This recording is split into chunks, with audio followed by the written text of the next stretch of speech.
Hey, everybody. Thank you so much again for being here. 5 minutes with Cage. I'm super excited. We've got the countdown here. All right, so let's have some fun. But today, I want to slow down and talk about the hidden digital team for a little bit, because so many people are talking about AI right now in terms of that first lead response. Everybody wants that. Have you noticed it? It's like first lead response after hours. And I've been there too, so I'm not going to sit here and lie and be like, you can pull it up and be like, Duran, you were talking about first response with AI. And yeah, but not many people are talking about the digital team, the digital employees. I just don't like to use the word AI because AI is artificial intelligence, right? In my opinion, in 2026 and beyond, it's just intelligence, right? So if we're talking with a dealership or if you're any business and there's a gap that's filled in your business, maybe it's management follow-up, right? That's a gap in a lot of dealerships business. Any leaders feel that, how managers need to follow up and check on customers that were here yesterday, whether they bought or not. Maybe 2 weeks. Who's calling the people from last weekend, right? When you've got a showroom full of new customers, you got your team, you got all this stuff. How can leaders do it all right now? It is so hard, you know? And so when we think about intelligence and saying, well, I'm a leader and I can't get to all these customers from last week. I can't text them. I can't call them. I can't reach out to them. But maybe if I trained a digital assistant to assist me with that, that would help. Right. And so that's what we're going to talk about. So I'm going to switch it over to like a screen share to talk about the 3 different digital team members that maybe you and your store can look into, create, or whichever. But the point of this isn't to tell you that you need to go get an AI or get with some company or anything like that. That's not what this show is about. It's to get you to think differently about AI because AI is not what we're here to talk about. This is just natural intelligence. And I'm going to give you 3 examples of what we can do. So let me bring it over here and I'm going to share. And hey, this document, by the way, hold on. I don't like how this looks. So I'm just going to switch it this way.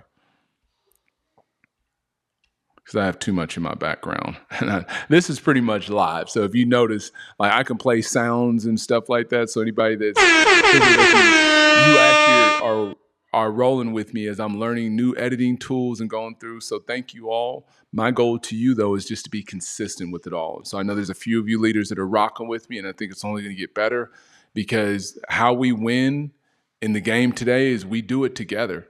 All right. So I'm just going to expand this. Probably going to cover my clock a little bit so at least we can actually really see some of the stuff. I'm just going to cover my face real quick. No, I don't like it. It looks crazy. Maybe I could try to think if I could change it to a different view. We'll just leave it. All right, so I'm just going to move here. There we go. I'm still on the screen. But here's what I've got, the 3 different people. Let's say 141. Okay, so we got some time here. There's the auditor. There's a digital employee that does the post check. And then there's the marketer. Now, freeze real quick. You don't have to create a digital assistant for these. Some of the stuff you can really do yourself. And maybe you should be before you hire a digital employee. I think you should. Before hiring AI, you really should get grounded and understand the basics of this business. Back into what we're talking about. So the auditor, the way you use this is to help spot check. Is my team doing what I'm actually asking them to do? How can you spot check 100 customers to see if they're all communicating in the right tone of voice? It's very difficult. Train an auditor to do that. The post check, right? So look at this. I got an example. Every morning, a post check, it reads your numbers and hands your plan. It gives you plain English writing on what you need to do that day. Let's just make that English language because I didn't like that. A post check is letting you know the things that you need to know without you going to look for them. Inventory, right? Think about leads going up or down. What are the post-check items that you need to know about, but you know you don't have enough time to look at them, leaders? All right, and the third one, the marketer. And this isn't just so much for the leaders. This is actually for marketing professionals, consultants like myself. But tapping on the digital assistant for marketing expertise. Are we spending the money wisely?